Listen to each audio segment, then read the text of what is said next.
আপনি জানেন যে সম্পদের ভাগ বাবা মার ইন্তেকালের পরে হয়। একজন বলেছেন সম্পদের ভাগ আগেও করা যায় এবং সেক্ষেত্রে ছেলে এবং মেয়ের অংশ হবে সমান।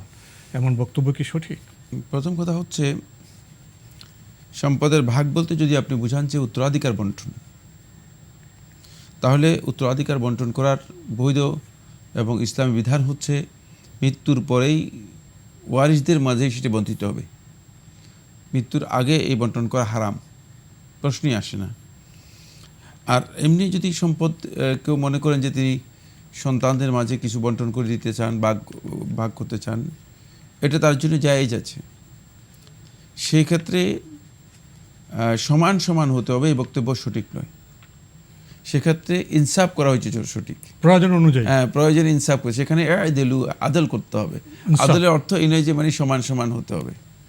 আদলের অর্থ এখানে এই নয় যে মানে সমান সমান হতে হবে।